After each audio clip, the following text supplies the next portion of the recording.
firstly, just like to obviously welcome everybody and appreciate the wonderful turnout. This is excellent.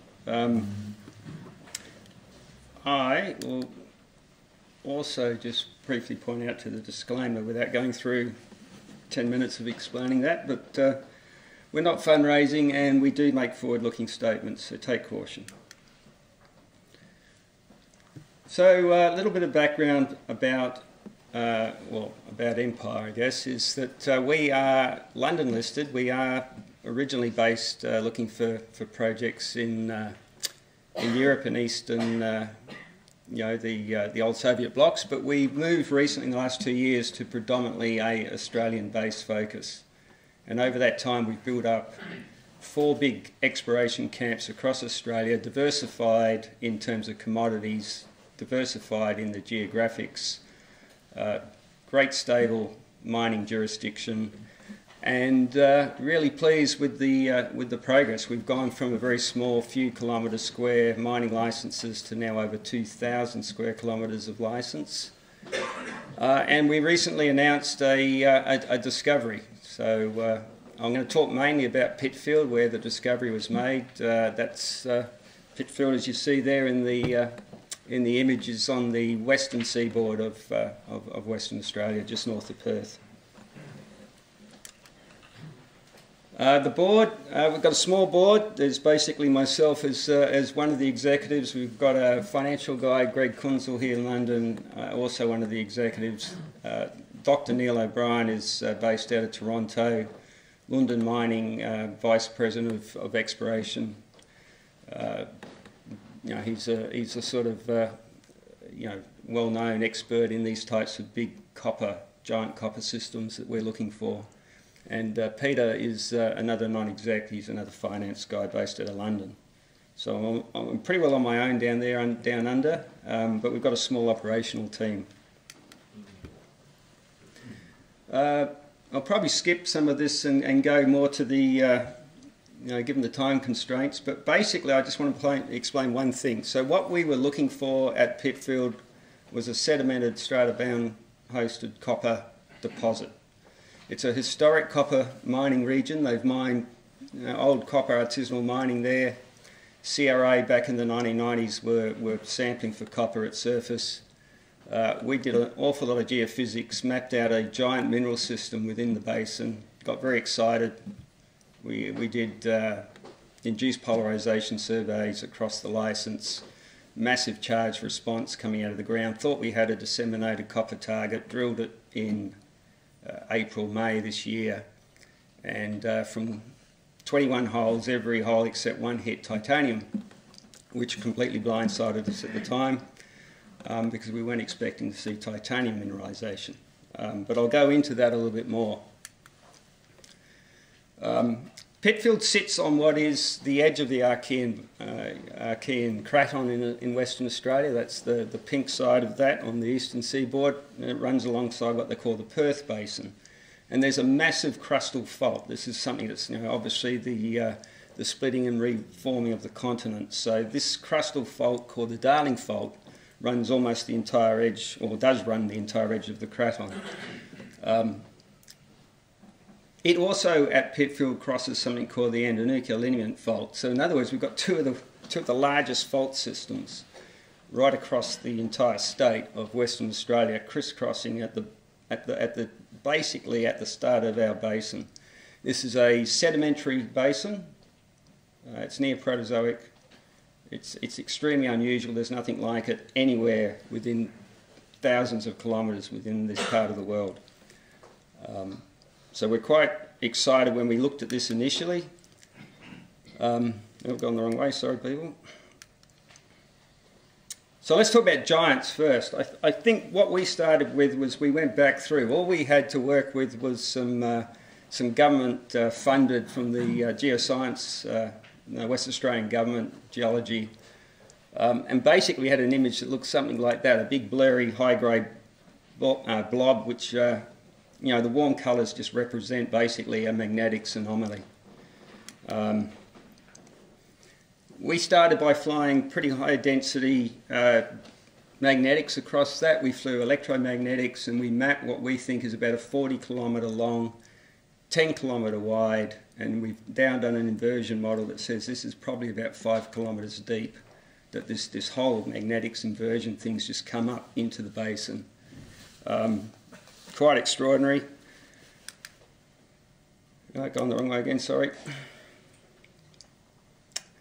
And we have drilled it since, but we did do a gravity survey just to top off. You know, the geophysics, you know, this is 1,000 square kilometres, and we can't just put holes in every few hundred metres. So we have to find prospective targets within this massive system. We flew a gravity survey back in July, which picked up very high density responses.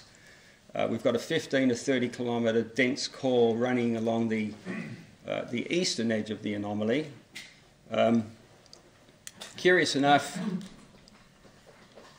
as luck would have it, where we drilled was not into the high density anomalies. We were actually drilling just the western edge where we picked up the charges. So we think what we're hitting with the titanium system is only part of the mineral system. We still think there's copper to be found. We think there could be other mineral deposits within the big system. So we're going back in there very shortly to do further RC drilling. Back to titanium briefly. So I can get this up. Basically, we went through all the historical work that CRA did. So they augured, they didn't do any real drilling into the sediments, but they did do surface auguring. So they took a lot of soil samples across this whole system, assayed for copper, silver, nickel, zinc, found a lot of anomalism. When we went back through the data, they'd also assayed for titanium. So that's a footprint of their drilling cut off at 1% TiO2. Average beach sand, for instance, is mined at about that, so that's pretty significant sort of surface measurements. It's certainly an extraordinary anomaly. Each of those red patches represent about 50 square kilometres. So again, to give you a sense of scale, that's a 40 kilometre long, 8 kilometre wide, 5 kilometre deep mineral system. And we're tracking high-grade titanium over 100 square kilometres, and we've only just started to literally scratch that surface. They also did stream samplings, and the stream samplings coming back up to about 9% TiO2 indicate that the entire 40 kilometre long strike length is in titanium enriched. Bit about titanium for those that aren't familiar with the industry. It is actually dominated by, well, production-wise, it's basically TiO2 pigment that is made. So 90% of all the titanium produced goes into pigments, 10% goes into metal. Metal's important because it's largely used in the defence industry, aircraft, structural work, and if you are unfortunate enough to have had a hip or knee replacement, you're probably walking around with some titanium in you. $26 billion industry in 2022, going up to $36 billion. So it's a growth industry, very much driven by consumer demand, which hasn't been good, as we heard earlier today, our first speaker, predominantly because of COVID, but you know, things will change eventually. So we see a big growth potential for titanium industry. Moving forward. So I talked about why we were originally there, which was looking for copper. Again, going back to the CRA soil anomalies, that was their footprint. So basically those same areas, over 100 square kilometres of very high copper, silver, nickel and zinc in soil. We've done our own sampling, we did a lot of field work, we extended those targets by another 15 to 20 square kilometres around their targets, and we also have picked up what was probably float from some of the earlier mining, you know, rock samples up to 18% copper and 120 odd grams of silver, so quite an exceptional potential mineralisation for other commodities.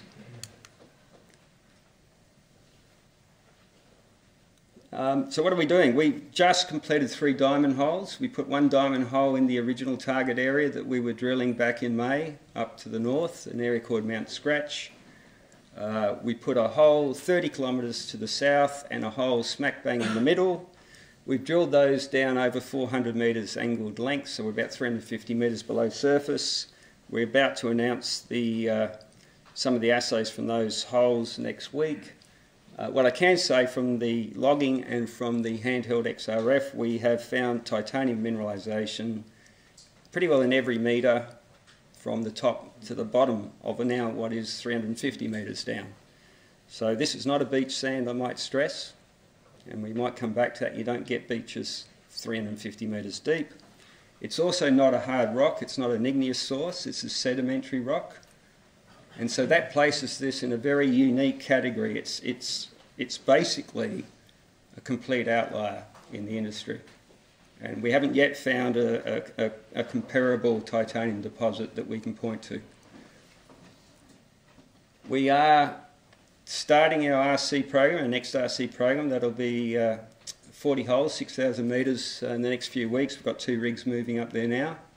We are starting our metallurgical work on the core samples to try and, I guess, understand the titanium mineralisation that we're hitting and come up with a processing option. So we are advancing this now as a titanium project at full speed.